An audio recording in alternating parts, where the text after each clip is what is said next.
Thanks everyone for coming. So what we want to show you tonight is essentially the answer to the three major problems that are holding back electric vehicles, or at least that people think are holding back electric vehicles. One is this question of being able to drive long distances conveniently. And with a gasoline car, you can drive, in theory, anywhere you want with high convenience. Well, how do you do that with an electric car? And that's what the supercharger is going to enable.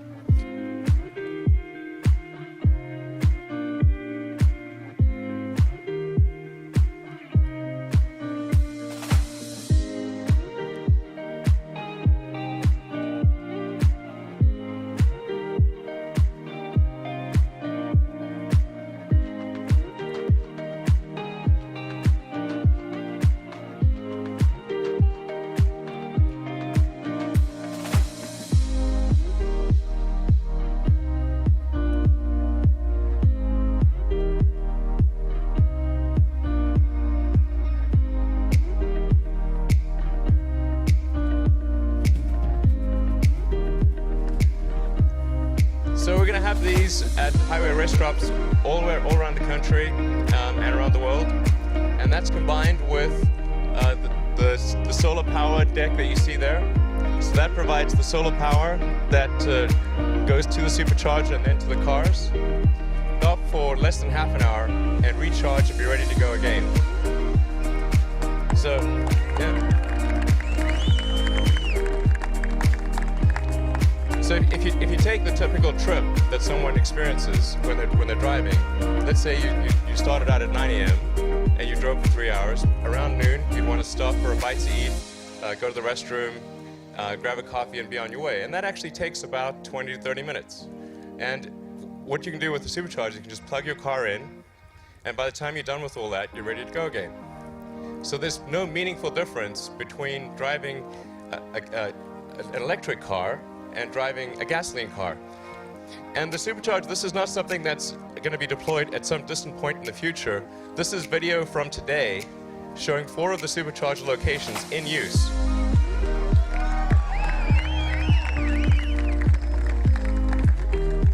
So we actually have 6 superchargers installed already. There's 4 of them: Barstow, Folsom, Tejon, and Harris.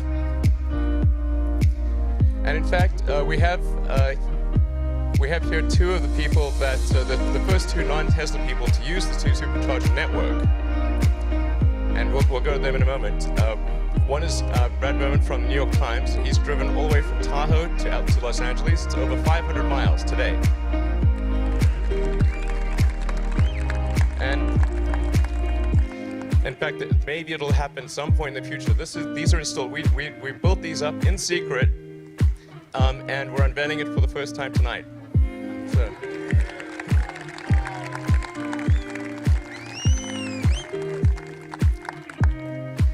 So by the end of this year, in a few months, we'll actually have a bunch more installed in California and extending to Nevada and Oregon. And going beyond that, within 2 years,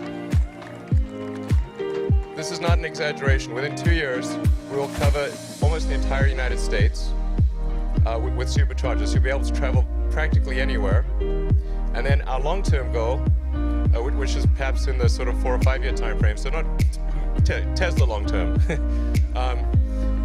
4 or 5 year time frame, we expect to cover the entire United States without exception, and the lower part of Canada. So, yeah. And then, in addition, beyond this, we'll obviously have superchargers in Europe and Asia, so you'll be able to travel almost anywhere in the world with an electric car, with your Model S.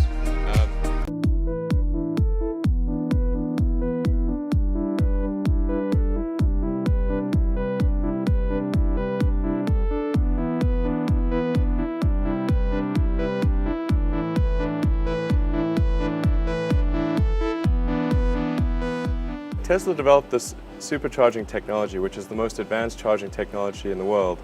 This is something that allows you to make a brief stop at one of our Tesla supercharger stations, charge your car very quickly, and be on your way. Something that's unique about the supercharger is that it's free. It's not just free now, it's free forever. The number of Tesla supercharging stations is increasing dramatically. By the end of next month, we will have tripled the number of stations since the beginning of the year. Within 6 months, we will have covered most of the major metro areas of North America. A year from now, we will have covered 80% of the North American population, and within 2 years, over 98%. So by buying a Tesla, you essentially have free long-distance travel throughout the country forever. And we're also improving the supercharging technology itself to cut the charge time in half. So previously people were spending upwards of 40-45 minutes with the supercharging technology. Now a stop will only take you about 20 to 22 minutes. So the Tesla supercharging system will allow you to do the ultimate road trip. You can travel across the country and just pack some food, stay with friends, and leave your wallet at home.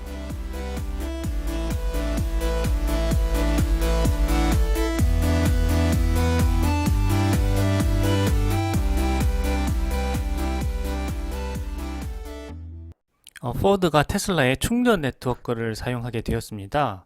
이 포드 CEO 짐 팔리가 일론 머스크와 함께 트위터 스페이스에서 이 파트너십에 관한 발표를 했는데요. 이후에 짐 팔리가 CNBC와의 인터뷰에 나와서 자세한 내용을 전해 주었습니다. 저는 이 뉴스 보고 깜짝 놀랐는데요. 이 포드는 자사의 모든 전기차 고객에게 이 테슬라 슈퍼차저 충전을 위한 어댑터를 제공하겠다고 했습니다. 미국과 캐나다 전역에 그 12,000개 테슬라 슈퍼차저에서 내년부터 포드 전기차를 충전할 수 있게 될 예정입니다. 테슬라는 자체 충전기 타입인 NACS를 사용하고 있는데요. 이 장점은 직류와 교류 모두 사용할 수 있는 거죠. 다른 자동차 회사들은 대부분 CCS 타입을 사용하고 있어요. 이 포드 고객들도 내년부터 어댑터를 사용하면 테슬라 슈퍼차저 스테이션에서 전기차 충전을 할 수 있게 되는 것입니다. 포드 전기차 고객들로서는 또 굉장히 편해지게 되겠죠. 자, 그런데 정말 충격적인 것은요. 이 포드가 2025년부터 테슬라 전용 NACS 포트가 설치된 차세대 전기차를 생산하겠다고 밝힌 것인데요. 테슬라 슈퍼차저에 액세스하기 위해서 이 추가적인 어댑터가 필요하지 않게 되는 것이죠. 차세대 포드 전기차는 이 테슬라의 슈퍼차저에서 이제 충전해야 된다, 이렇게 보시면 되겠습니다. 만약에 이 차세대 포드 전기차가 CCS 타입의 충전소에서 충전하려고 하면요, 오히려 거꾸로 별도의 어댑터를 마련해야 하기 때문에 굉장히 불편해지는 것이죠. 자, 이렇게 되면 포드에서는 비용이 이중으로 들기 때문에 앞으로 테슬라의 슈퍼차저에 전적으로 의존하게 될 것이란 생각이 듭니다. 말 그대로 이제 120년 그 미국을 대표하던 자동차 기업 포드가 그 자리를 테슬라에게 내어주게 된다고 보면 될 것 같습니다. 포드는 이제 전기 충전 인프라가 완벽하게 구축된 테슬라의 슈퍼차저 네트워크를 이용함으로써 이 별도의 충전소를 건설하기 위한 비용을 절감할 수 있게 됩니다. 이 비용이 엄청난데요. 자, 그만큼 전기차 충전소 비용을 낮추게 되면 자차의 전기차 비용도 낮출 수가 있겠죠. 그래서 경쟁력을 갖출 수 있게 된다 하는 그런 전략인데요. 이 캐나다와 북미 12,000개의 테슬라 슈퍼차저를 그대로 이용하게 되니까 이 포드로서도 이익이 되는 거죠.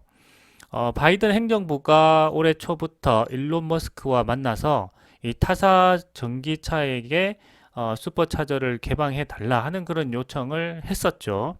일론 머스크도 전기차 전환 속도를 높이기 위해서는 이러한 요구를 과감하게 받아들이겠다라고 했었는데요. 이렇게 빨리 또 이런 상황이 진행되는 것을 보니까 정말 놀랍다 하는 생각이 듭니다. 사실상 테슬라가 업계의 표준이 되었다 하는 것이 증명된 것 같습니다. 이 슈퍼차저 스테이션은 전 세계적으로 이제 5,000개를 넘어섰고요. 슈퍼차저 충전 속도는 타 업체와 비교가 되지 않을 만큼 굉장히 빠르고 안정적입니다. 작년에 테슬라 전기차가 고장날 경우에 이 포드의 대리점에서 수리를 할 수가 있고, 이것이 새로운 수익원이 되었다고 이 포드의 CEO가 이야기를 하기도 했는데요. 그때 이게 정말 사실인가 하고 구독자님께 말씀드렸었죠. 자, 그런데 이제는 테슬라의 그 NACS 포트를 삽입해서 차세대 전기차를 만들겠다. 그리고 어댑터를 이용해서 테슬라 충전소를 이용하겠다라고 하는 것을 보게 되면 사실상 포드가 테슬라를 따라갈 수밖에 없는 구조가 된 것 같습니다. 자, 이렇게 되면 테슬라는 전기 충전 수익 매출을 얻을 수 있게 되겠죠. 이 테슬라의 충전 포트 이름은 그 NACS라고 말씀드렸는데요. 이 North America Charging Standard의 약자입니다. 이 번역하면 북미 충전 표준이 되겠는데요. 이 앞으로 미국 전역의 충전 포트에 표준이 되기 위해서 이름을 변경한 것으로 보입니다. 테슬라는 타사와 전기차 충전을 공유하기 위해서 그 매직닥 어댑터가 설치된 공유 충전소를 확대하기 시작했는데요. 2월 19일에 이 계획을 처음 발표를 했었고요. 2월 말에 첫 공유 슈퍼차저를 오픈했습니다. 이 포드는 자사 모바일 앱에 이 공유 충전소를 표시해 왔고요. 이번에 테슬라 슈퍼차저 충전을 위한 어댑터와 테슬라 충전 포트 타입의 그 차세대 전기차 생산 발표까지 하게 되었죠. 앞서서 포드는 전기차 전환이 완전하지 않은 상태에서 테슬라의 자율주행을 무리하게 따라잡기 위해서 2017년에 무리하게 자율주행 기업 아르고 AI에 투자했다가 이 수조 원의 손실을 보고 전기차 전환이 먼저라는 사실을 이 뼈저리게 깨닫게 되었습니다. Ford Motor Company and a $1 billion investment into self-driving cars. The company was backing Argo AI. Everybody thought that autonomous vehicles, especially robotaxis, was right around the corner. At its height, the startup was reportedly valued at $12.4 billion. Reality struck them on both cheeks. Robotaxis are not just around the corner. Argo AI failed. The world gets excited about a technology that's going to revolutionize a market or revolutionize an industry. The old players get scared. In mobility, there was a lot of talk that Tesla was going to, own the world. That Ford and Volkswagen and GM and Toyota were the dinosaurs. When Tesla's stock soared to all-time highs in 2017, it pushed its market cap past Ford's for the first time. That happened despite Ford having sold nearly 10 times as many cars as Tesla in 2016. 이렇게 시간과 비용을 너무나 소모한 탓에 전기차 전환이 늦어진 포드로서는 테슬라와 협력하는 것이 가장 빠른 방법이라고 생각하고 이러한 선택을 하게 된 것 같습니다. 이 포드에 이어서 다른 기업들도 결국 테슬라의 이 슈퍼차저 네트워크를 이용하게 될 것으로 생각이 됩니다. 이전 영상에서 업계 표준이 된다는 것은 곧 업계에 중요한 결정을 내릴 수 있는 힘을 갖게 된다라고 설명드렸는데요. 이제 테슬라가 과거의 포드와 록펠러가 이루었던 엄청난 제조업의 힘을 전 세계에 보여줄 것이라고 생각이 듭니다.